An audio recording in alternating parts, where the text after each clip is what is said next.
They may not seem useful. How do you apply this right away? But when you're seeing the planets and the signs and the houses, you're seeing the healing factors that you can work with. The aspects are just telling you how much stress, but they can make you alert to potentials and complexes that you wouldn't find just planet. Well, if you did, because the Sun and Mercury will be in the same sign when they're making this aspect, when it's conjunct or opposed. Like sometimes there's a bit of an orbit that can cross the sign or something, but generally when it's that close, they work the same. Your mind and your heart is the same thing. You don't see it as separate.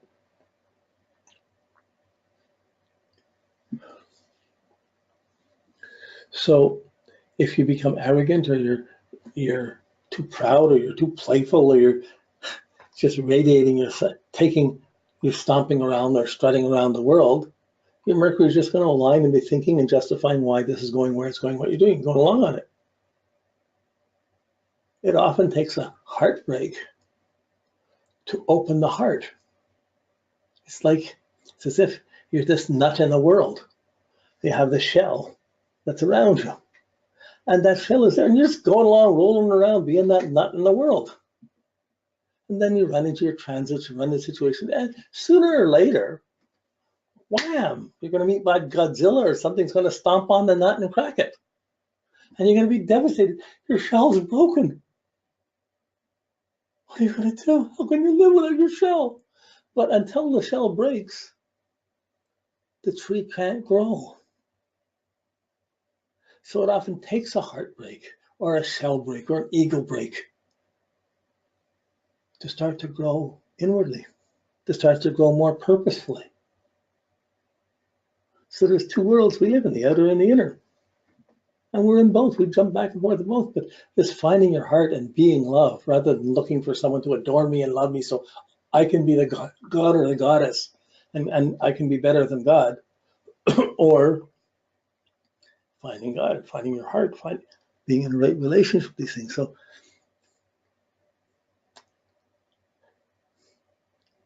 yeah, so I mean, if you get into the way you think, or the manner you're thinking, and you're thinking this way or that way, the Mercury and the Sun, it puts power on that Mercury. And some people will have really powerful thinking, and some people will have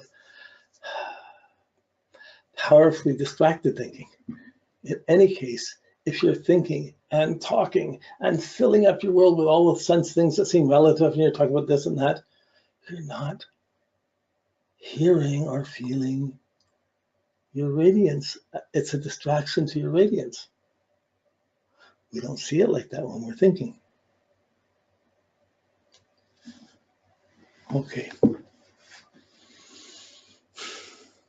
I mean, these are the inner planets, the Moon, the Mercury, and Venus. They're the inner planets. They affect the quality of our personal lives, our choices, our thoughts, our security, and that pile up affects are the circumstances that our Sun is coming to live in and through.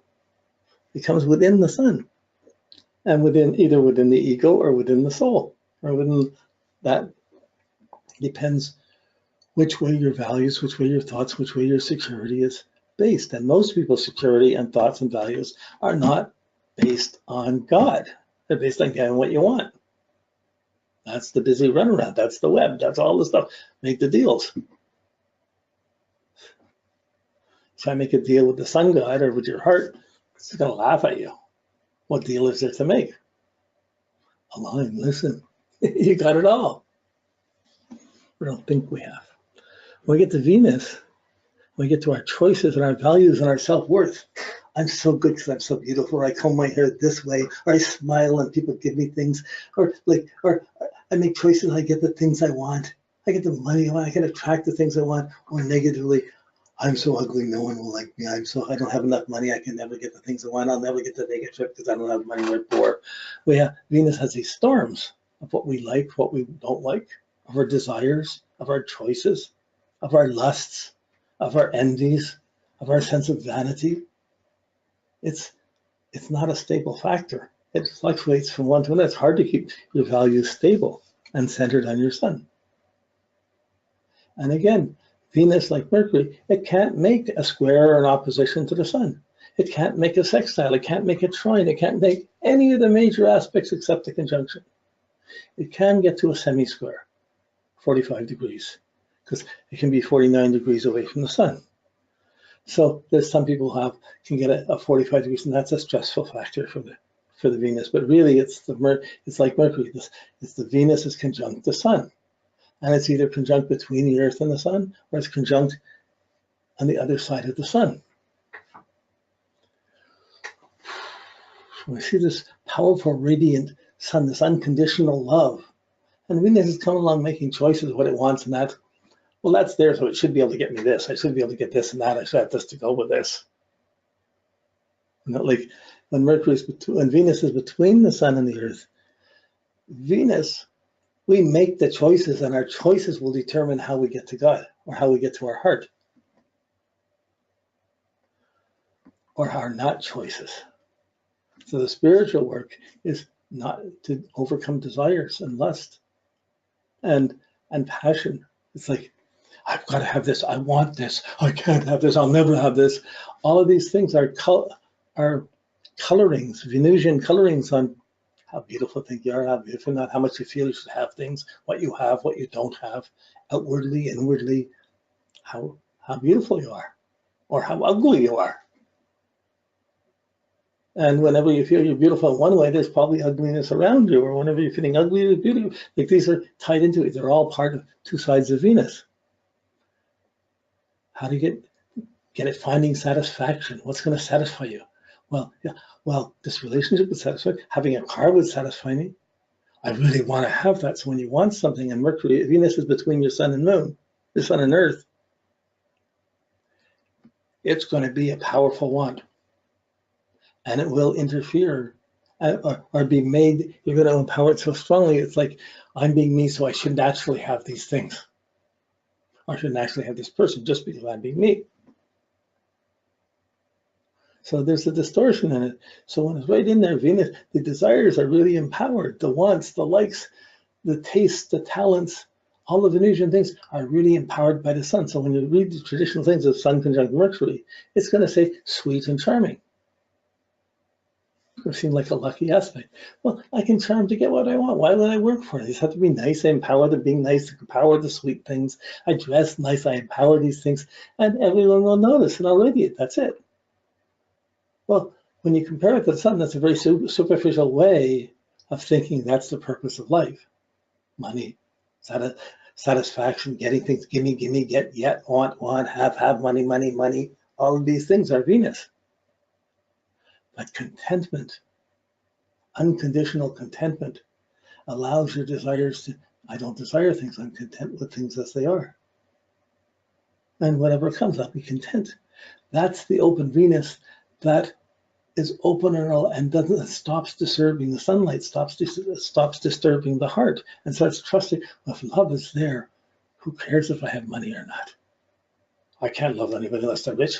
I'm not working for my living. Like so many different things. I'd rather do this. Venus is always making choices. These choices are interfering with the grace of love. So in the worldly way, because, oh, that's lucky, you'll be able to charm to get what you want. But it really means you're a little bit vain. You're empowering your desires. And you get it stronger than other people. So in a way, it seems lucky. So when you have that, you can attract those things. But often you'll have that beauty, or they'll attract that thing for a moment or two, or for a month or two, or a year or two. And then by having things, it makes you fatter, makes things other happen. You start feeling, I got these things, but I'm not so happy in it. I got to get something else. So the yearning goes in another, and this yearning and this wanting and this desiring are really gross levels that aren't just, I don't know if you call it a trusting faith, or a living, valuing love. That's why singing in a church or chanting in a temple, people chant, they're singing Venusian, it's Venusian, beautiful, but you're chanting it just stops your mind. It stops you from wanting other things. You're wanting to be with God. You're chanting it. And it makes you feel love in the moment far greater. It's one of the spiritual tools to overcome desires and thoughts, because desires are seducing the thoughts and conditioning your sense of security or lack of it. And all of those three things together are interfering or are putting conditions on your radiant sun and your confidence. Yeah, they're putting conditions on your ego. Well, the ego is going to have conditions. If you're going just on your ego, why should I have everything and not everyone else? But it can get self-centered from the sun, and the stress can come from that. And the Venus and the Mercury, they're trying to seduce the sun to get what it wants and how they think, and they're trying to align it up. But that can only go so far out in the world. You attract things, you get attraction, and you get repulsion. You get confidence, and you trade in front of other people. You have arrogance, and then you'll be humbled. But in the humbling, things open up. The shell breaks, and the plant begins to grow. So this is the spiritual path. The best I can say it in working with these inner planets. But Venus, it can create too much indulgence, too much charm. I gotta have money. I gotta have things. It makes someone who processes about what they're getting, what they're wanting, what they're having, what they're desiring. It empowers that. So when Venus is on the other side of the sun, here's my sense of confidence, and it aligns better because it's further away. It still empowers me. I have the sun, and it's conjunct, so I want these things, but the Venus is not as strong or as interfering when it's conjunct and direct as when it's conjunct in reverse or retrograde. But either way, this tends to overly be vain, to want too much, to empower what you want. It's not enough to have 100,000. I gotta have $1 million or $1 billion. I gotta have everything. Like, it puts the ego in going after what one wants, and the wants start to affect the confidence and the arrogance of the sun. Really, it's the sun that's putting its confidence and challenging the Venus and the Mercury to talk about, to value love and radiance. But there's a lot of other choices that are much lower levels that can create the world of when you don't get what you want. Boy, that's the source of alcoholism, drugs. I'll escape, I'll take anything. I can't deal with this. Rather than just saying, okay, God, how come? What happened? Like, so this is the puzzle.